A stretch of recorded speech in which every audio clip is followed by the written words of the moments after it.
भाग्य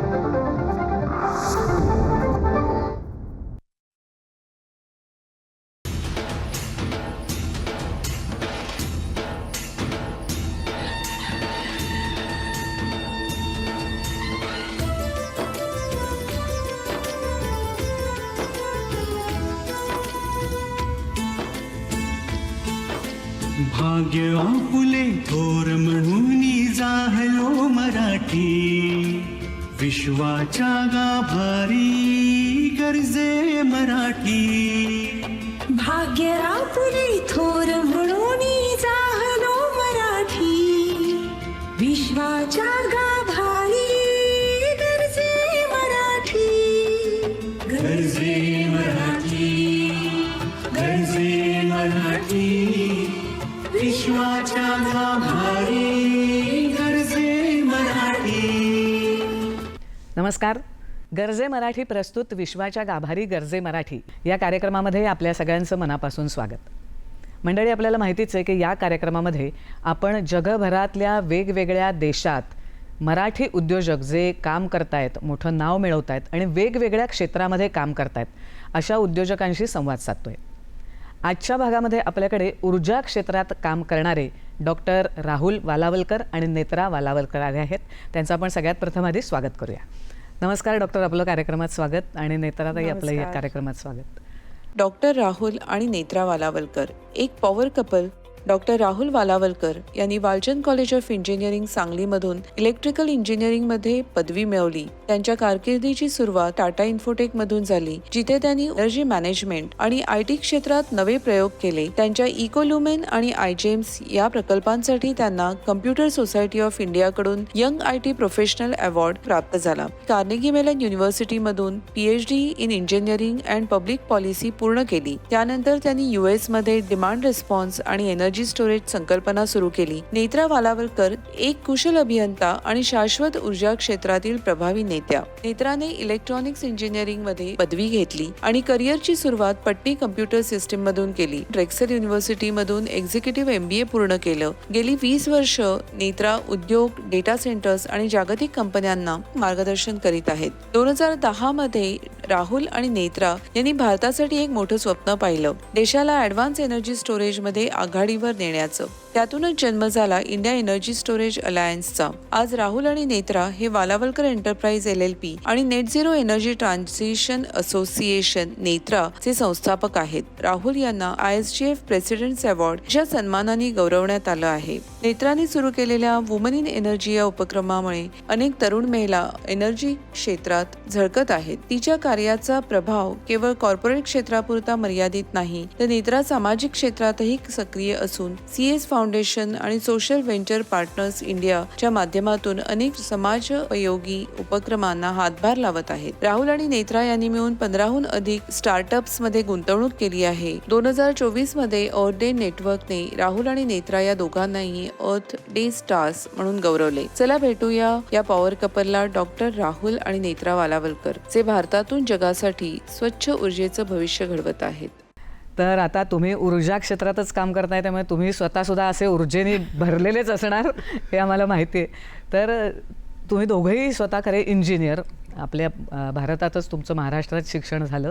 त्यानंतर तुम्ही PhD करायला अमेरिकेत गेलात. तुम्ही पण नंतर तिथे MBA केलं आणि तिथेच आधी थोडा काळ वसलात. 10 वर्ष जवळजवळ तुम्ही अमेरिकेत या क्षेत्रातच काम करत होता. मग हे करत असताना आपण स्वतःचं आता काहीतरी सुरू करावं आणि नेमकं तुम्ही हे कन्सल्टेशन म्हणजे काय करता त्याच्याविषयी आधी आम्हाला सांगा. तर नमस्कार शिवानीजी.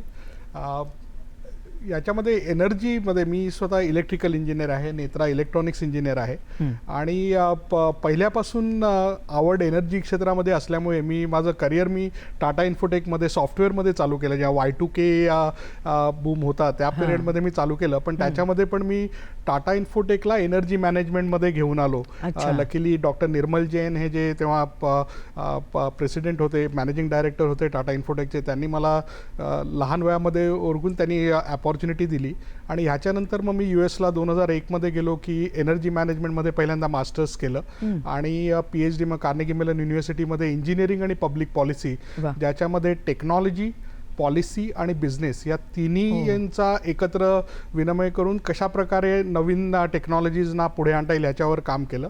आणि पहिल्यापासून याच्यामध्ये काम करताना ऑलमोस्ट आम्ही दोघांनी 200पेक्षा जास्त कंपन्यांबरोबर काम करायची आम्हाला संधी मिळाली, ज्याच्यामध्ये स्टार्टअप्सपासून टोयोटा, टेस्ला, पॅनासॉनिक सारख्या जागतिक संस्थांबरोबर आम्हाला काम करायला मिळालं, की ज्याच्यामध्ये जेव्हा बरेच वेळेला काय होतं की आपल्याला वाटतं की मोठ्या कंपन्या आहेत त्यांच्याबरोबर कसं करायचं, पण आमचं जी खुबी आहे की ज्याच्यामध्ये आम्ही टेक्नॉलॉजी, बिझनेस आणि पॉलिसी या तिघांचाही समन्वय आम्ही बरोबर जे साधू शकतो त्याच्यामुळे खूपच संधी मिळाल्या. आणि फक्त एकाच कंपनीबरोबर काम करण्याऐवजी आपण कशा प्रकारे पूर्ण इकोसिस्टीम डेव्हलप करता येईल याच्यावर आमचा भर आहे. तर त्याच्यामध्ये दोन्ही वालावलकर एंटरप्राइज त्याच्याचबरोबर जे net zero energy transition association आहे याच्यातर्फे आमचा मुख्य आमचा हेतू हाच आहे की कशा प्रकारे आपण एकत्र इकोसिस्टीम बिल्ड करून जे टिपिकली जे बऱ्याचशा टेक्नॉलॉजीजना डेव्हलपमेंटपासून कमर्शियलायझेपर्यंत ऑलमोस्ट एक 30-40-50 वर्षाचा वेळ लागतो, तो आपण कशा प्रकारे अर्ध्यामध्ये कमी करू शकू याच्यावर आमचा भर आहे. बरोबर. आता तुम्ही नेत्राचं बोललात आणि ती एक वेगळीच तुम्ही ऑर्गनायझेशन स्थापन केली, म्हणजे काय की ह्या क्षेत्रात जे काम करतात त्या सगळ्यांनी जर एकत्र आलं तर आपण हा प्रश्न लवकर सोडवू शकू. तर पहिला तुम्ही मला नेत्रा नेमकं काय काम करते आणि ते कशासाठी स्थापन झालं ते सांगा. बरोबर. So net zero energy transition association, short form Netra, ही एक नॉट फॉर प्रॉफिट ऑर्गनायझेशन आहे आणि याचा मेन उद्देश आहे की accelerating the transition towards net zero future. Net zero म्हणजे काय की आपण जे रोजच्या रोज जे वापरतो आहे, एनर्जी वापरतो आहे जी फॉसाईल फ्युएलमधून मिळते, त्याच्यामधून कार्बन एमिशन्स होत आहेत, ग्रीन हायड्रोजन गॅसेस होत आहेत आणि आपल्याला जगात दिसतंय की किती त्याचा परिणाम आहे. म्हणजे आता असं नाही आहे की काही गोष्टी होतील एमिशन्समुळे, ऑलरेडी आपल्याला दिसतंय की कितीतरी वेदर चेंज होत आहे, वेदर पॅटर्न चेंज होत आहेत, पूर येत आहेत, वाईल्ड फायर लागते, बऱ्याच सगळ्या गोष्टी होत आहेत. तर हे सगळं होण्यासाठी ग्लोबल लेवलला बरेच जण प्रयत्न करतायत की तुम्ही रिन्युएबल एनर्जी जास्त वापरा ज्याच्यामुळे एमिशन्स कमी होतील, तुम्ही जास्त ॲडव्हान्स टेक्नॉलॉजी वापरा ज्याच्यामुळे तुमचं कन्झम्पशन मुळात कमी होईल. अशा खूप गोष्टी आहेत. तर ह्या सगळ्या होत असताना ग्लोबल लेवलला सगळेजण आपापल्या तऱ्हेने जे प्रयत्न करतायत या सगळ्यांना एका प्लॅटफॉर्मवर आणायचं, एकमेकांकडून शिकायचं आहे याच्यामध्ये. कारण प्रत्येक कंपनी जर स्वतःचा अभ्यास करायला लागली आणि स्वतःचं करायला लागलं तर त्याला खूप वेळ लागणार आहे आणि आपल्याकडे खरोखर तितका वेळ नाही आहे. म्हणजे हा म्हणाले तसं 40-50 वर्ष लागतात. येस, म्हणजे कधी करायला पाहिजे होतं तर हे काही वर्षांपूर्वी व्हायला पाहिजे होतं. जी गोष्ट जे म्हणतात की 1.5 डिग्री सेल्सिअस इंडस्ट्रियल याच्यापेक्षा जे तापमान वाढायला तिथे आपण ऑलरेडी पोहोचलोय. त्याच्या पुढे जाण्याचा जो वेळ आहे ते तिथे पोचायचं नाही आपल्याला. तर तिथून थांबण्यासाठी जे करायला पाहिजे तर या सगळ्या स्टेक होल्डर्सना एकत्र आणून काम करायचं आहे, ज्याच्यामध्ये मेन गोष्टी आहेत की टेक्नॉलॉजी कंपन्यांबरोबर काम करायचं आहे ज्यांना त्यांची टेक्नॉलॉजी कमर्शियलायझेशन करून त्याचा वापर लवकरात लवकर सुरू व्हायला पाहिजे. या सगळ्या कंपन्यांबद्दल अवेअरनेस निर्माण करायचं आहे की अशा गोष्टी अवेलेबल आहेत आणि त्याचा उपयोग करून तुम्ही एमिशन्स कमी करू शकता. तिसरं म्हणजे नॉलेज शेअरिंग. या सगळ्या नवीन टेक्नॉलॉजी येत आहेत त्याच्यासाठी स्किल्ड वर्कफोर्स नाही आहे, कारण आपण खूप ॲडव्हान्स टेक्नॉलॉजीची गोष्ट करतोय, पण ते वापरायला आपल्याकडे ॲडव्हान्स जर नसेल तर त्यांना स्किल बिल्डिंग करायचं आहे. सर्व्हिस जी म्हणतात ती. आणि सगळ्यात महत्त्वाचं म्हणजे इन्व्हेस्टमेंट सुद्धा. म्हणजे हे सगळं होण्यासाठी फायनान्स रिक्वायर्ड आहे.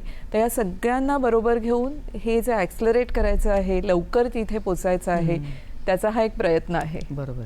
पण आता तुम्ही एक महिला आहात आणि म्हणजे आपण म्हणतो तसं की पुरुषाच्या प्रत्येक यशस्वी पुरुषाच्या मागे एक स्त्री असते, तर तसं नाही, तुम्हाला बरोबरीने घेऊन तुम्ही दोघं ते काम चालवताय. तर तुम्ही मग महिलांना पण ह्याच्यात प्रोत्साहन देण्यासाठी काही वेगळं करता का? हो, नक्कीच. म्हणजे महिला म्हणजे वुमन इन एनर्जी हे एक इनिशिएटिव्ह मी खूप वर्ष करते की ज्याच्यामध्ये असं म्हणतात की ओव्हरऑलच आपल्याकडे म्हणजे जर तुम्ही सायन्स क्षेत्र बघितलं तर इवन इंडियामध्ये खूप मुली ऑलरेडी तेथे आहेत, म्हणजे पोचतोय आपण तिथे, पण तिथून पुढे वर्कफोर्समध्ये राहून तिथे कॉन्ट्रीब्यूट करायला फार कमी. तिथे एक फनेल तयार होतं की एका एका स्टेपला त्या महिला मागे मागे पडायला लागतात. तर त्या सगळ्यांना प्रोत्साहन देऊन त्यांना पण हे कळायला पाहिजे की हे जे नवीन क्षेत्र आहे क्लीन एनर्जी, सस्टेनेबिलिटी, याच्यामध्ये किती सगळं स्कोप आहे काम करण्याचा. एनर्जी म्हणजे काय ऍक्च्युअल जाऊन मशीन मध्येच काम करणं नाही, तर त्यात खूप काम आहेत की जी महिला त्याच्यामध्ये करू खूप शकतात. आहे. म्हणजे तुम्हाला फक्त इंजिनियर असण्याची पण गरज नाही. तुम्हाला पॉलिसी आहे, रेग्युलेटरी आहे, तुम्ही फायनान्समध्ये काम करू शकता, तुम्ही इवन मास मीडियामध्ये काम करून त्याच्याबद्दल अवेअरनेस क्रिएट करू शकता. म्हणजे याच्यामध्ये कितीतरी अव्हेन्यूज आहेत ज्याच्यामध्ये महिला पार्टिसिपेट करू शकतात. सोलार एनर्जी आणि रिन्युएबल एनर्जी म्हणजे नेमकं काय, आणि ते इलेक्ट्रिक जे आपण आता वापरतोय त्याच्याशी ते कसं डिफर करतं? बरं. तर आता इलेक्ट्रिसिटी येतं आता आपल्या जीवनाचा अविभाज्य अंग बनलेला आहे. पण त्याच्यामध्ये काय होतं की इलेक्ट्रिसिटीसाठी टिपिकली फॉसाईल फ्युएल जसं नेत्रा म्हणाली की ज्याच्यामध्ये कोल, ऑइल आणि नॅचरल गॅस याच्यापासून हीट जनरेट करून मग त्याच्यावर पाण्याची वाफ करून त्याच्यावरून स्टीम टर्बाईनवर रन करून इलेक्ट्रिसिटी जनरेट होते. त्याच्याऐवजी आता सोलर, ज्याच्यामध्ये सोलर फोटोवोल्टाईक आहे, ज्याच्यामध्ये डायरेक्टली सूर्यप्रकाशापासून इलेक्ट्रिसिटी जनरेट होते. विंड एनर्जी आहे, ज्याच्यामध्ये हवेचा जो हवेमध्ये जी एनर्जी आहे ती कॅप्चर करून रोटेटिंग टर्बाईननी एनर्जी कॅप्चर केली जाते. हायड्रो इलेक्ट्रिक आहे, ज्याच्यामध्ये पाण्याचं जे पोटेन्शियल डिफरन्स आहे, ज्याच्यामध्ये डॅमपासून इलेक्ट्रिसिटी होते. बायोमास आहे की ज्याच्यामध्ये पण आता नवीन नवीन प्रकारचे त्याच्यामध्ये बरंच संशोधन चालू आहे. आणि न्यूक्लिअर सुद्धा आहे की ज्याच्यामध्ये म्हणजे फॉसाईल फ्री इलेक्ट्रिसिटीमध्ये न्यूक्लिअर, आणि त्याच्यामध्ये पण आता स्मॉल मॉड्युलर न्यूक्लिअर रिॲक्टर म्हणून नवीन कॉन्सेप्ट येते. तसे भरपूर आपल्याकडे सोयी आहेत. आणि बऱ्याच वेळेला होतं की लोकांना असं असतं की आम्हाला एकच रामबाण औषध पाहिजे, तर असं नाही. याच्यामध्ये आपण जसं कुठे युद्धामध्ये मग आपण म्हणतो की ज्याच्यामध्ये तुमच्याकडे वेगवेगळी आपल्याकडे शस्त्र लागतात, जे प्रॉब्लेम आहे त्याच्याप्रमाणे अल्टिमेटली आपल्याला जर का इलेक्ट्रिक ग्रीड वापरायची असेल तर आपल्याला ह्या सगळ्या वेगवेगळ्या ऊर्जा स्रोतांचा वापर करायला पाहिजे. आणि त्याच्यामध्ये असतं की आता विंड एनर्जी म्हटलं तर त्याच्यामध्ये सिझनॅलिटीचा इश्यू आहे की भारतामध्ये ऑलमोस्ट 70 ते 80% जी विंड एनर्जी आहे ती पावसाळ्यामध्ये साधारण जून पासून ऑक्टोबरपर्यंत त्या पिरियडमध्ये जनरेट होते. सोलर एनर्जी म्हटलं तर दिवसात टिपिकली सकाळी 10 वाजल्यापासून दुपारी 3 ते 4 मध्ये या 6 तासामध्ये मॅक्सिमम सोलर एनर्जी जनरेट होते. मग ह्या सगळ्यासाठी बॅलन्स करण्यासाठी एनर्जी स्टोरेज टेक्नॉलॉजीज आहे, ज्याच्यामध्ये पंप्ड हायड्रो आहे किंवा बऱ्याचशा आता ॲडव्हान्स बॅटरीज आहेत. तर असे वेगवेगळे टेक्नॉलॉजीज आहेत ज्या वापरता येईल. आणि मग ह्याच्यानंतर इलेक्ट्रिसिटीच्या पुढे बघितलं की जनरल जर का टोटल एनर्जी कन्झम्पशनचं आपण जर का बास्केट बघितलं तर त्याच्यामध्ये इलेक्ट्रिसिटीचा डिपेंडिंग ऑन वेगवेगळ्या इंडस्ट्रीमध्ये साधारण 15% ते 35%, 50% अशा रेंजमध्ये इलेक्ट्रिसिटी आहे. तर आता हे जे डिकार्बनायझेशन जे एफर्ट आहेत त्याच्यामध्ये एक अजूनही असा आहे की बऱ्याचशा इंडस्ट्रीज ज्या आता डायरेक्टली फॉसाईल फ्युएल किंवा कोल किंवा बाकीचे जाळून वापरत आहेत, तर त्यांना हळूहळू इलेक्ट्रिफिकेशन करता येईल की ज्याच्यामध्ये इलेक्ट्रिक हीटर वापरता येतील. आणि मग असं करून हे जे सगळा जो एफर्ट चालू आहे की ज्याच्यामध्ये पहिलं म्हणजे इलेक्ट्रिक ग्रीडचं डिकार्बनायझेशन करायचं, ज्याच्यामध्ये आत्ता जे आपल्याकडे आहे आपण इन्स्टॉल्ड कॅपॅसिटीमध्ये भारतामध्ये गेल्या 10 वर्षामध्ये खूपच प्रगती झाली आहे की आता ऑलमोस्ट आता आपण 50% हे जे जनरेशन आहे त्याचं इन्स्टॉल्ड कॅपॅसिटीमध्ये रिन्युएबल एनर्जी सोर्सेस आहेत. पण अजूनही एनर्जीमध्ये टर्म्समध्ये जर का बघितलं तर ते अजूनपर्यंत साधारण 10 ते 15% मध्येच आहे. तर त्याच्यामुळे आपल्याला अजून बरीच मोठी भागदौड आपल्याला करायची आहे. पण ह्याच्यानंतर अजून जसं ज्या इंडस्ट्रीज आता डायरेक्टली फॉसाईल फ्युएल वापरतायत ते जेव्हा इलेक्ट्रिसिटी वापरता येईल तेव्हा रिक्वायरमेंट वाढते. नवीन नवीन यूज केसेस येत आहेत, जसं आता डेटा सेंटर. आपण सगळेजण आता चॅट-जीपीटी आणि AI बद्दल प्रत्येक ठिकाणी गोष्ट होते, त्याच्यामध्ये एनर्जी सगळ्याला पाहिजेच. आणि इनफॅक्ट आता तुम्ही जर का सॅम अल्टमन किंवा इलॉन मस्कची भाषणं जर का ऐकली तर त्याच्यात सांगतात की AIच्या प्रोग्रेसमध्ये सगळ्यात जास्त जी लिमिटिंग फॅक्टर आहे तो आहे एनर्जी. कारण आता चिप्समध्ये नवीन नवीन होत आहेत, चिप्स पॉवरफुल होत आहेत, पण त्याच्यामध्ये टोटल एनर्जी कन्झम्पशन वाढतंय. आणि आपण किती प्रमाणामध्ये AIचा वापर करू शकू याच्यामध्ये एनर्जी हा एक लिमिटिंग फॅक्टर होऊ शकतो. बरोबर. तर थोडक्यात या एनर्जी सेक्टरमध्ये तुम्ही कन्सल्टेशनचं काम जास्त करता, म्हणजे तुम्ही ॲक्च्युअल प्रोडक्शन करत नाही किंवा इलेक्ट्रिक तयार करण्याची इक्विपमेंट बनवत नाही किंवा इलेक्ट्रिक पोचवण्याची करत नाही, तर तुम्ही कन्सल्टेशन. आम्ही रोडमॅप सांगतो की तुम्ही काय करायला पाहिजे आणि त्याच्यामध्ये काय कॉस्ट बेनिफिट अनालिसिस, त्याचं रिस्क अनालिसिस. कितीतरी आता कमर्शियल इंडस्ट्रियल कन्झ्युमर्स हे स्वतः प्रायव्हेटली इन्व्हेस्ट करायला लागले आहेत सोलर आणि विंडमध्ये. तर बेस्ड ऑन तुमच्या स्टेटचे काय रूल्स रेग्युलेशन्स आहेत त्याच्यानुसार तुम्ही काय नक्की करू शकता, किती सोलर किती विंड तुम्ही वापरायला पाहिजे, त्याच्यामध्ये किती स्टोरेजचा भाग असायला पाहिजे सो दॅट तुम्ही मॅक्सिमम एनर्जी रिन्युएबलमधून घेऊ शकता. तर अशा प्रकारे आम्ही त्यांना मदत Consultation करतो. करतात. हां. बरोबर. मला एक क्युरिओसिटी म्हणून प्रश्न आहे की आपल्या देशात किंवा कुठेही जगभरात इंडस्ट्रीला किती एनर्जी लागते आणि हाऊसहोल्डला डोमेस्टिक वापर त्याचा किती असतो साधारण? हां, तर आता साधारण आपण बघितलं तर कमर्शियल इंडस्ट्रीयल असं दोन्ही जर का बघितलं बिल्डिंग्स आणि हे, तर हे साधारण 50% पेक्षा जास्त युसेज हा कमर्शियल इंडस्ट्रीयल सेक्टरमध्ये होतो. टिपिकली रेसिडेन्शियल आणि ॲग्रिकल्चर याच्यामध्ये बाकीचं साधारण 40% एनर्जी म्हणजे त्याच्यामध्ये जवळजवळ होते. तसा सारखाच आहे. पण मग इंडस्ट्री म्हणजे जर इंडस्ट्रीवर आपण एक हे केलं कॉन्सन्ट्रेट केलं तर इंडस्ट्रीने जर ही रिन्युएबल किंवा सोलार एनर्जी वापरली तर मला वाटतं आपण खूप बचत करू शकतो ॲक्च्युली. हो, म्हणजे इंडस्ट्रीला 2 गोष्टी महत्त्वाच्या आहेत की मुळात जे वापरतायत एनर्जी तिथे त्यांनी एनर्जी एफिशियंट इक्विपमेंट्स लावून मुळात स्वतःचं कन्झम्पशन कमी करायला पाहिजे. तिथे आपलं म्हणजे saved energy is as if you are generating a new energy, कारण तिथे आपलं वाचवणं हे एक महत्त्वाचा भाग आहे. सो एनर्जी एफिशियन्सी आणि नंतर जी तुम्ही वापरताय एनर्जी ती एनर्जी तुम्ही मॅक्सिमम क्लीन एनर्जी वापरायचा प्रयत्न केला पाहिजे. तर या 2 गोष्टी आहेत आणि याच्या पुढे जाऊन बरेच कमर्शियल इंडस्ट्रियल कन्झ्युमर्स ते एमिशन्स हे 3 बकेट्समध्ये मोजतात, म्हणजे स्कोप 1, स्कोप 2 आणि स्कोप 3. स्कोप 1 म्हणजे तुम्ही आहात तुमच्या फॅसिलिटीमध्ये काय होतं आहे, तिथे किती तुम्हाला फॉसेल जनरेट करताय किंवा तुमच्या प्रोसेसेसमधून किती एमिशन होतं आहे ते स्कोप 1 मध्ये येतं. स्कोप 2 मध्ये येतं की तुम्ही इलेक्ट्रिसिटी डिस्ट्रीब्युशन कंपनीमधून घेताय, त्याच्यामुळे तुमचे इमिजिएट कॉन्ट्रॅक्ट्स आहेत त्याच्यामधून किती जनरेट होतं आहे. आणि स्कोप 3 म्हणजे तुमच्या सप्लाय चेनमधून किती जनरेट होतं आहे. तर म्हणजे जे ट्रान्सपोर्टसाठी वगैरे जे वापरलं जातं ते स्कोप 2 मध्ये येतं आणि अशा वेगवेगळ्या बकेटमध्ये ते मेजर करतात आणि प्रत्येकाचं एमिशन्स कमी करण्याचा प्रयत्न असतो. आता आणि अजून एक जस्ट याच्यामध्ये अजून एक मुद्दा की नेत्राने सांगितलं की प्रत्येक इंडस्ट्री किंवा कमर्शियल कस्टमर स्वतः काय करू शकतो, पण जेव्हा तुम्ही आता सिस्टीम लेवलला जेव्हा बघताय तेव्हा आता समजा एखादी इलेक्ट्रिसिटी वितरण संस्था आहे तर त्यांना जेव्हा त्यांचं इन्फ्रास्ट्रक्चर बिल्ड करायचं असतं त्यावेळेला त्यांना अपार्ट फ्रॉम किती एनर्जी पाहिजे ती एनर्जी कोणत्या वेळी वापरली जाते हे सुद्धा महत्त्वाचं असतं. तर त्याच्यात काय होतं, आता बऱ्याच वेळेला आपल्याकडे होतं की आपण जेव्हा पीक एनर्जी कन्झम्पशन म्हणतो की उन्हाळ्यात खूप वापरली जाते. हा एक्झॅक्टली. पण त्याच्यासाठी तुम्हाला काय की तुम्हाला पूर्ण तुमचं जे इलेक्ट्रिसिटी सबस्टेशन आहे, तुमचं डिस्ट्रीब्युशन नेटवर्क आहे, तुमचं ट्रान्समिशन नेटवर्क आहे, तुमची टोटल जनरेशन कॅपॅसिटी आहे, ही हे फक्त थोड्या वेळासाठी म्हणजे जे वर्षातून 100 किंवा 200 तास जेवढी एनर्जी लागेल त्याच्यापेक्षा जास्त तुम्हाला हे बिल्ड करायला लागतं. तर त्याच्यामध्ये सिस्टीम लेवलला खूपच ऑप्टिमायझेशनचे अपॉर्च्युनिटी आहेत की ज्याच्यामध्ये एकतर म्हणजे एनर्जी मॅनेजमेंट की याच्यामध्ये तुम्ही जर का कोणते कस्टमर्स आहात की तुमच्याकडे कंट्रोल सिस्टीम्स आहेत जे वापरून तुम्ही तुमचा एनर्जी युसेज शिफ्ट करू शकता, किंवा जसं नेत्राने म्हटलं की तुम्ही एफिशियंट ॲप्लायन्सेस वापरून तुम्ही युसेज कमी करू शकता. आणि प्लस आता एनर्जी स्टोरेजमध्ये जे आता ज्या नवीन बॅटरीज, लिथियम आयन बॅटरीज आणि अजूनही वेगवेगळ्या प्रकारचे एनर्जी स्टोरेज डिव्हायसेस येत आहेत, त्याच्यामुळे तुम्ही तुमचा युसेज आहे तसा ठेवून तुम्ही त्याचा टाइम शिफ्ट करू शकता की ज्याच्यामुळे आता जो सगळ्यात मोठा प्रॉब्लेम आहे की पीक एनर्जी स्पेशली जी संध्याकाळची वेळ आहे की ज्या वेळेला कमर्शियल इंडस्ट्रियल ऍक्टिव्हिटी पण चालू आहेत, रेसिडेन्शियल ऍक्टिव्हिटी पण वाढत आहेत, त्यावेळेला सगळ्यात जास्त हे इलेक्ट्रिक ग्रीडला लोड जास्त असतो. आणि सोलर अवेलेबल नाहीये तिथे, सोलर नाही अवेलेबल, तर ती शिफ्ट सोलर पण आपण साठवणूक करू शकतो ना. एक्झॅक्टली. तर त्याच्यासाठी एनर्जी स्टोरेज वापरून कशा प्रकारे तुम्ही सिस्टीम लेवलला ऑप्टिमाइज करू शकता.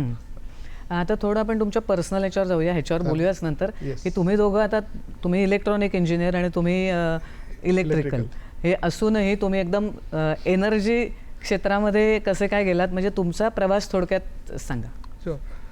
तर माझं मी वाढलो त्या माझा शेजारी मिस्टर मधुसूदन मूर्ती हे स्वतः ते पण इलेक्ट्रिकल इंजिनियर, पुणा इंजिनिअरिंग कॉलेजमधूनच त्यांनी इंजिनिअरिंग केलेलं. तर माझं रोल मॉडेल लहानपणापासून होते, शाळेपासून सगळे जे प्रोजेक्ट्स होते. हा, पार्लेटी एक मध्ये सगळे जे सायन्स एक्झिबिशनला मग त्याच्यामध्ये विंडमिलचा प्रोजेक्ट करा किंवा सायकलचा डायनामोमीटर घेऊन करा, अशा प्रकारे त्यांच्याबरोबरच पहिल्यापासून काम करून ते माझे रोल मॉडेल होते. आणि electrical is part and parcel of energy, त्याच्यामुळे तसं रिलेटेडच आहे.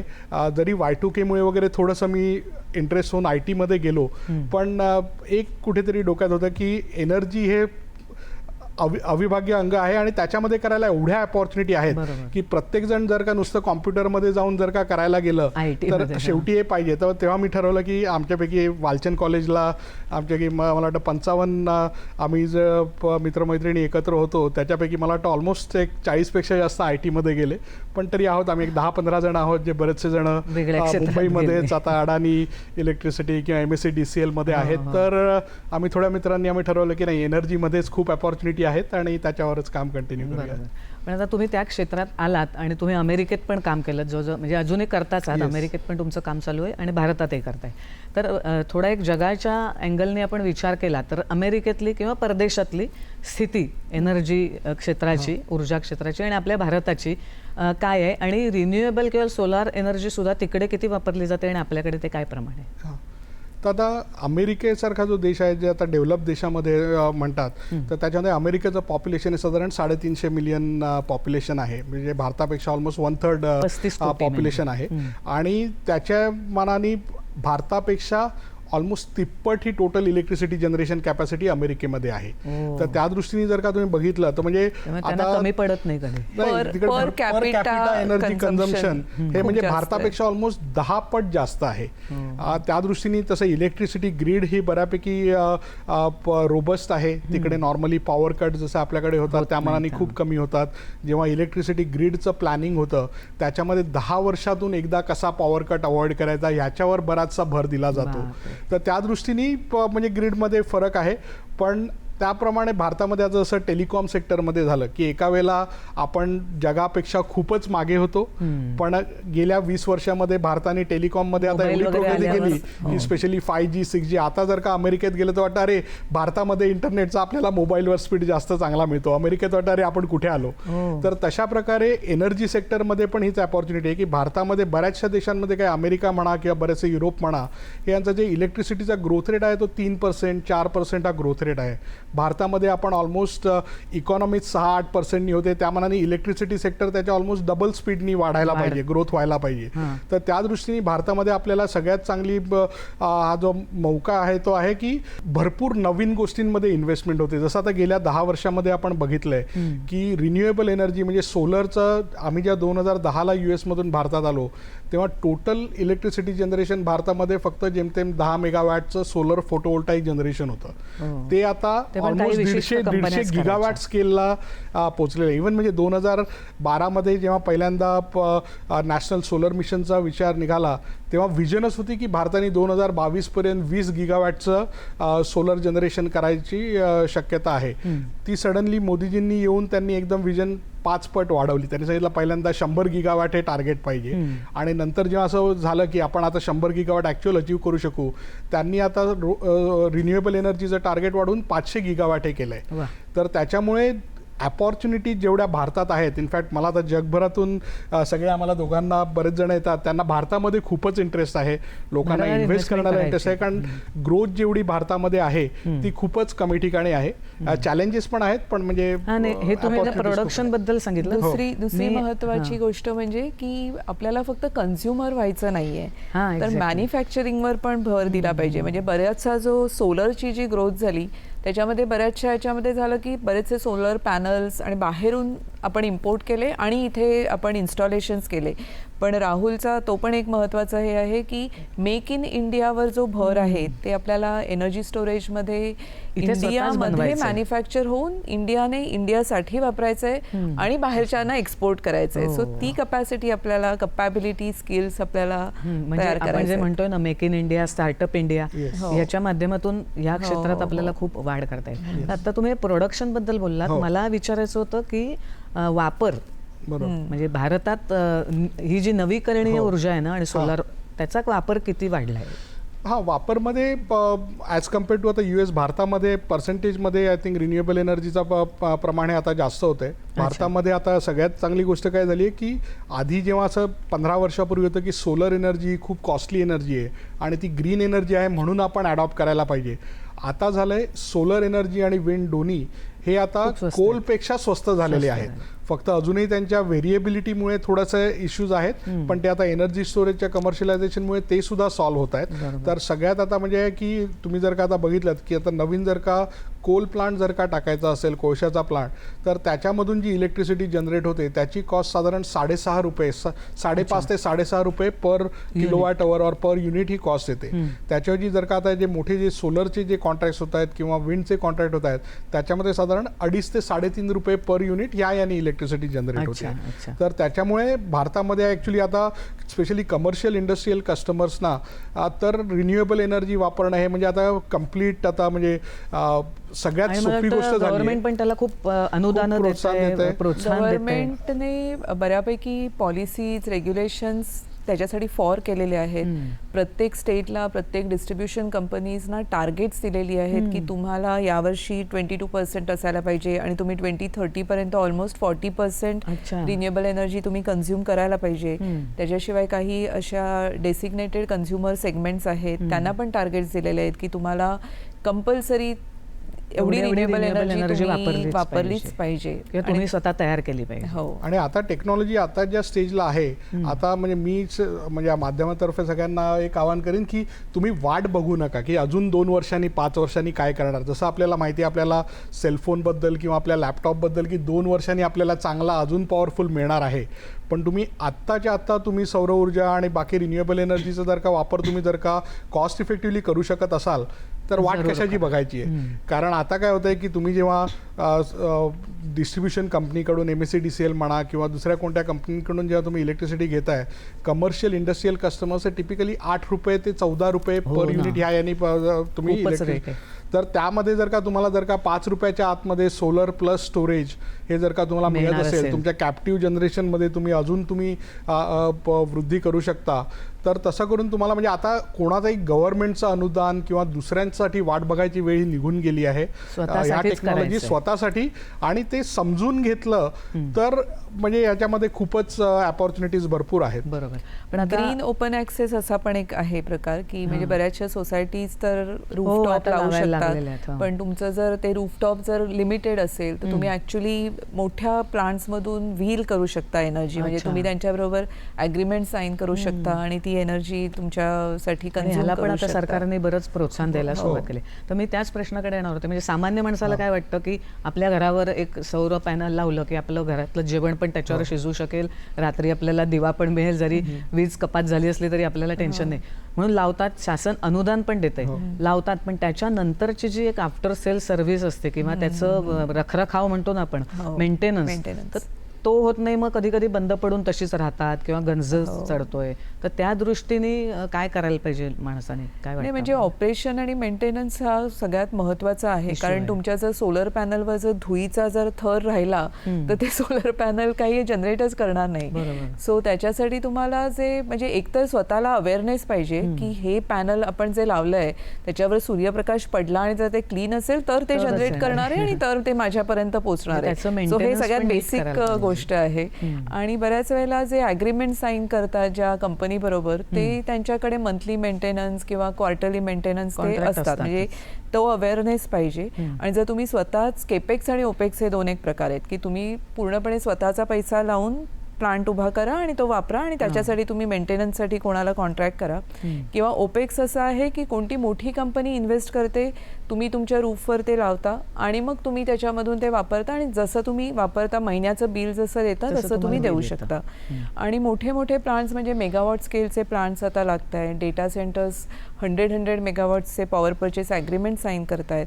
त्याच्यामध्ये पण तेच आहे की तुम्हाला 15 इयर लॉक इन पिरियड आहे, 25 इयर्सचा तुमचा पॉवर परचेस ॲग्रीमेंट आहे. आणि त्याच्यात सगळ्या टर्म्स येतात की त्या सोलर पॅनलचं डिग्रेडेशन होणार आहे तर मग तुम्हाला ती कसा कमी होणार, मग तुम्ही कधी ऍड करू शकता.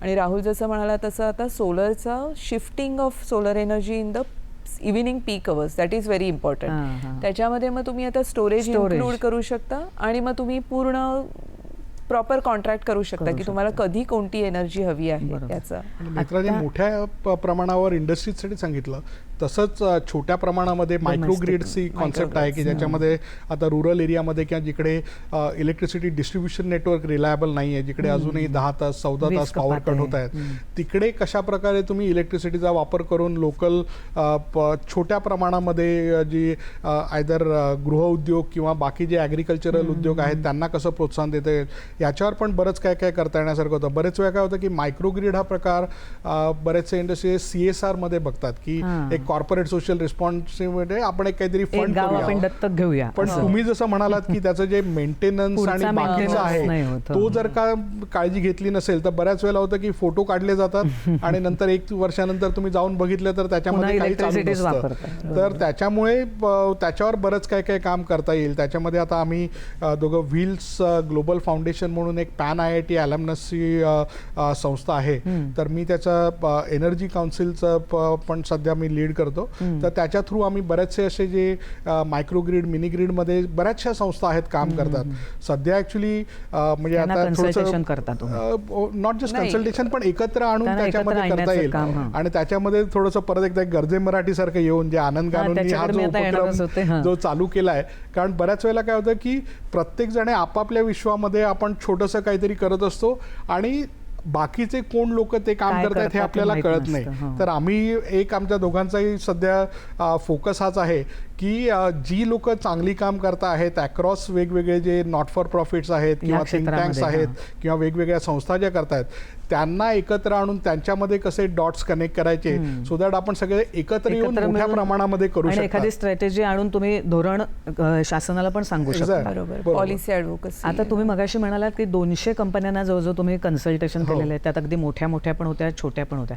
तर अशी काही म्हणजे आपण म्हणतो ना यशोगाथा किंवा सक्सेस स्टोरी अशी काही उदाहरणं सांगता येतील का की तुम्ही कन्सल्टेशन केलं आणि त्यामुळे त्यांच्या एनर्जी प्रोडक्शनमध्ये वाढ झाली और त्यांचं सेव्हिंग झालं, असं अशी काही उदाहरणं सांगता येतील का? हो, तर याच्यामध्ये म्हणजे वेळ कमी पडेल पण म्हणजे बरेचसे सांगू शकतात. सगळ्यात एक मोठं आहे की जे प्रोडक्शन लिंक इन्सेंटिव्ह जी स्कीम आहे की ज्याच्यामध्ये एक ॲडव्हान्स केमिस्ट्री सेल बॅटरी मॅन्युफॅक्चरिंगसाठी भारत सरकारने बरंचसं केलं. तर त्याच्यामध्ये आम्ही ऑलमोस्ट म्हणजे एक 15पेक्षा जास्त कंपन्यांबरोबर त्यांना काम केलं की ज्याच्यामध्ये, कारण काय की गव्हर्नमेंटला जेव्हा ही पॉलिसी आणायची होती त्यावेळेला त्यांना एकच काळजी होती की जर का गव्हर्नमेंटनी पॉलिसी आणल्यानंतर ॲक्च्युली इंडस्ट्री त्याला रिस्पॉन्ड करतील की नाही. कारण पहिल्यांदा बऱ्याच ह्याच्यात हे होतं की नाही बाबा हे खूपच कठीण गोष्ट आहे ॲडव्हान्स बॅटरी मॅन्युफॅक्चरिंग, की त्याच्यामध्ये एकतर आयदर भारतामध्ये डिमांड नाही आहे सफिशियंट किंवा जरी डिमांड असेल तरी आपण जर का चायनामधून जर का मिळत आहेत नवीन टेक्नॉलॉजी तर का आपण इकडे मॅन्युफॅक्चर करायला घ्यायचं, रिस्क खूप आहे. तर हे रेडी असतील की नाही. त्याच्यात आम्ही ऑलमोस्ट 10पेक्षा जास्त कंपन्यांबरोबर काम केलं आणि त्याच्यापैकी 5 कंपन्या या स्वतःच्या आता गिगा फॅक्टरीज आता बनवत आहेत, ज्याच्यामध्ये एक्साईड, अमरा राजा, ओला अशा मोठ्या मोठ्या कंपन्या आहेत. इव्हन आता टाटा ग्रुप, रिलायन्स सारख्या कंपन्या सुद्धा आता ह्याच्यामध्ये उतरत आहेत. तर ही म्हणजे अजून सुरुवात आहे. म्हणजे यशोगाथाची ऍक्च्युली त्या फॅक्टरीत चालू होऊन त्याच्यातून प्रोडक्शन व्हायला पाहिजे. सुरू तरी केलंय. खूप आता तुम्ही गर्जे मराठीकडे आलात तर गर्जे मराठी सारखी संस्था आहे जी देशभर जगभरातल्या सगळ्या मराठी उद्योजकांना आणि मराठी उद्योजकांना एकत्र आणते. ते वेगवेगळ्या क्षेत्रातले आहेत. म्हणजे तुम्ही आता एनर्जीत आहात, कोणी फार्मसीमध्ये आहे, कोणी IT मध्ये आहे, अशा सगळ्यांनाच एकत्र आणून आपल्या महाराष्ट्रातल्या तरुणांना उद्योग व्यवसायाकडे येण्यासाठी तुमच्या अनुभवातनं तुम्ही मेंटॉरिंग करायचं, कोणी फायनान्स पण देऊ शकेल आणि इथे मराठी उद्योजक घडवायचे जे तुम्ही पण बाहेर जाऊन घडलात. तर त्या गर्जे मराठीशी तुम्ही कसे काय कनेक्ट आणि तुम्ही त्याच्यात कसे काय इन्व्हॉल्व्ह आहात? तर आम्ही म्हणजे माशेलकर सर हे आमचे मेंटर आहेत. आम्हाला गेली आता 10-12 वर्ष त्यांच्याबरोबर रेग्युलर इंटरॅक्शन होतं, स्पेशली अराउंड इमर्जिंग एनर्जी टेक्नॉलॉजीजमध्ये. तर एकदा माशेलकर सरांनी आनंद गानूंना आणि मला कनेक्ट करून दिलं. हे मला वाटतं जस्ट कोविडच्या आधी होतं, 2018 असेल. माशेलकर सर तर एकदम म्हणजे फाउंडेशनपासूनच गर्जे मराठीमध्ये इन्व्हॉल्ड आहेत. तर मग जेव्हा त्याच्यात जरा ग्रुप तर त्याच्यामध्ये जेव्हा झालं की आता एनर्जी आणि सस्टेनेबिलिटीमध्ये सुद्धा आपण एकत्र आणू शकतो लोकांना, त्यावेळेला त्यांनी आम्हाला कनेक्ट करून दिलं. आणि हे जे आनंद गानूंची जी संकल्पना होती की बऱ्याच वेळेला वेळेला म्हणजे तसं बृहन महाराष्ट्र मंडळ हे बरेच वर्ष जगभर काम करतं. शाखा आहेत. म्हणजे आम्ही पण US मध्ये असताना आम्ही होतो. पिट्सबर्ग मराठी मंडळाचे सभासद होतो. बृहन महाराष्ट्र मंडळामध्ये पण केलंय.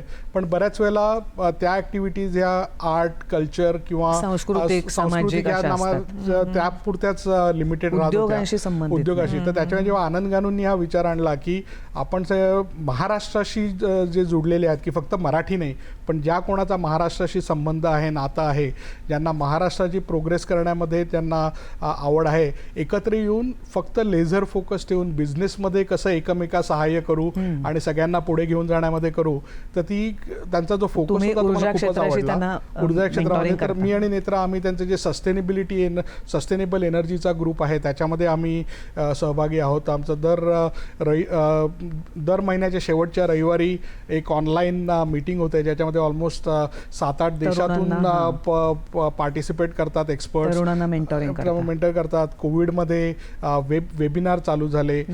याच्यामध्ये इनोव्हेशन अकॅडमी म्हणून एक म्हणजे नवीन इथल्या initiative तरुणांना आहे. सुद्धा जगाच्या स्तरावर काय काय घडतंय जगाच्या सर्व आणि जस्ट इथल्या नाही, इव्हन आता US मध्ये पण आता जे सध्या Turmoil पॉलिटिकल चालू आहे. चालू आहे हां. त्याच्यामध्ये बरेचसे स्टुडंट्स आहेत किंवा अर्ली करिअर प्रोफेशनल आहेत ज्यांना Tension मध्ये आहेत सडनली तर त्याच्यामध्ये म्हणजे असं म्हणजे आनंद गानूंनी एकदमच मस्त इनिशिएटिव्ह घेतला आहे की ज्याच्यामध्ये आत्ता त्याची गरज एकदम प्राकर्षाने जाणवते की दर आठवड्याला ॲटलिस्ट 2-3 जणांचे मेसेजेस येतात आणि कोणी कोणाला ओळखत नसताना पटकन पुढे विचारांची देवाणघेवाण येऊन मदत करायला केली जाते. लगेच तयार होतात.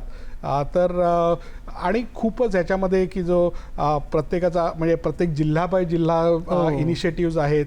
स्टार्टअप मेंटरशिप म्हणजे अगदी आहे सेकंड थर्ड सिटीज मधलं Tier सुद्धा cities, मुलं tier- त्याचा फायदा घेऊ शकतात. त्याच्यामध्ये सुद्धा घेऊ आणि शकतात. आपली मराठी माणसं खूप कुठे कुठे पसरलेली पोचलेली आहेत. एकत्र येण्याचं काम होतं. आता हो. जाता जाता शेवटचा आपल्याकडे शेवटाकडे आलोय तर प्रश्न म्हणजे तरुणांना तुम्ही काय सल्ला द्याल? कारण तुम्ही सुद्धा आधी नोकरीच्या निमित्ताने गेलात, मग स्वतःची कंपनी काढलीत, पुन्हा भारतात आलात, भारतात सुद्धा आता स्वतःची कंपनी काढलीत, नेत्रासारख्या संस्थेचे संस्थापक आहात तुम्ही, एनर्जी क्षेत्राचं खूप सगळं इन अँड आउट तुम्हाला माहिती आहेत. तर तरुणांना ह्या क्षेत्रात यायचं असेल किंवा उद्योजक व्हायचं असेल याच क्षेत्रात असं नाही तर तुम्ही तुमच्या अनुभवातनं काय सल्ला द्याल? ही जे सध्या जे एनर्जीमध्ये जी ट्रान्झिशन जे होतं आहे म्हणजे जगभरातून जेव्हा म्हणजे जे लोक 40-50 वर्ष या फील्डमध्ये काम केले जेव्हा भेटतात त्या सगळे म्हणतात की पूर्ण 50 वर्षाच्या त्यांच्या करिअरमध्ये अशा अपॉर्च्युनिटी फक्त एकदा किंवा दोनदा आल्या. तर हे आत्ताची जी वेळ आहे, पुढची जी 5 वर्ष 10 वर्ष जी अपॉर्च्युनिटी आहे, this is a golden period for energy transition. आणि आपण ह्या पुढच्या 5 वर्षामध्ये काय आपण एकत्र येऊन करू याच्यामुळे पुढच्या 50 वर्षाचे रोडमॅप हा तयार होणार आहे. आणि ह्याच्यामध्ये अपॉर्च्युनिटीज एवढ्या आहेत की जसं आधी म्हटलं की AI साठी एनर्जी आणि AI इन एनर्जी हे दोन्ही ह्याच्यामध्ये आहेत. तर म्हणजे असं नाही की तुम्ही फक्त इलेक्ट्रिकल इंजिनियर पाहिजे किंवा तुम्ही मेकॅनिकल इंजिनियर असाल तरच तुम्ही ह्या फील्डमध्ये काम करू शकता. सध्याच्या ह्याच्यामध्ये इंटरडिसिप्लिनरी हा सगळ्यात मोठा अविभाज्य अंग आहे या सेक्टरचा की ज्याच्यामध्ये तुम्हाला वेगवेगळ्या सेक्टरमध्ये बघायला पाहिजे. तुम्हाला नॉट जस्ट टेक्नॉलॉजी पण तुम्हाला बिझनेस सगळीकडेच ऊर्जा समजायला लागते पाहिजे. त्यामुळे. आणि अपॉर्च्युनिटीज आता म्हणजे अनलिमिटेड आहेत. इव्हन US सारख्या ठिकाणी जिकडे बरेच वर्ष 3% 5% ग्रोथ होती, आता सडनली डेटा सेंटर बूममुळे इव्हन तिकडे सुद्धा आता युटिलिटीज आता ग्रीड एक्सपांड करायला बघताय. तर भारतासारख्या ठिकाणी तर म्हणजे खूपच आहेत. Unlimited Sky opportunities is the आहेत. limit. आणि ह्याच्यामध्ये तुम्ही जर का ह्याच्यामध्ये इन्व्हॉल्व्ह होऊन तुम्ही जर का काही अचिव्हमेंट केलं तर नुसतं फायनान्शियल नाही पण जेव्हा ॲक्च्युअल तुम्ही एनर्जीमुळे जो लोकांच्या बिझनेसवर त्यांच्या राहणीमानावर जो फरक पडतो तो जेव्हा तुम्ही बघता त्याच्यातून जे समाधान मिळतं ते मिळतं. तुम्ही पैशामध्ये तुम्ही मोजू शकत नाही. तर खूपच अपॉर्च्युनिटी आहेत. आयदर तुम्ही इन्व्हेस्टमेंट करा किंवा तुम्ही ॲक्च्युअल नवीन काय बिल्ड करा. This is the best time. So तुम्ही महिलांना काय सांगा? नाही आणि कीप लर्निंग म्हणजे गोष्टी चेंज होत आहेत, नवीन नवीन टेक्नॉलॉजी येत आहेत. तुम्ही इंजिनिअरिंगमध्ये जे शिकलाय तेच पुढे तुम्हाला अप्लाय करता येईल असं नाही आहे ना. तुम्हाला you should keep your eyes and years open आणि तुम्हाला सतत शिकत राहायला पाहिजे आणि ते मग अप्लाय करत राहायला पाहिजे. म्हणजे एक गोष्ट आहे की तुम्ही एंटरप्रेनर व्हा आणि नवीन काहीतरी स्वतःचा उद्योग सुरू करा, दुसऱ्यांना तुम्ही एम्प्लॉयमेंट द्या. किंवा तुम्ही दुसरं कुणाच्या स्वतः invest दुसऱ्या करा. हां किंवा आणि दुसरं म्हणजे तुम्ही स्वतः जरी कुठल्या वर्कफोर्समध्ये आलात तरी तिथे पण कॉन्ट्रीब्यूट करण्यासारख्या खूप गोष्टी आहेत. महिलांना संदेश हाच आहे की just stay there, stick there. कारण अशा कितीतरी अशा फेजेस येतात की ज्या वेळेला महिला या वर्कफोर्समधून बाहेर पडतात, जसं लग्न झालं की बाहेर पडतात, मुलं झालं की बाहेर पडतात.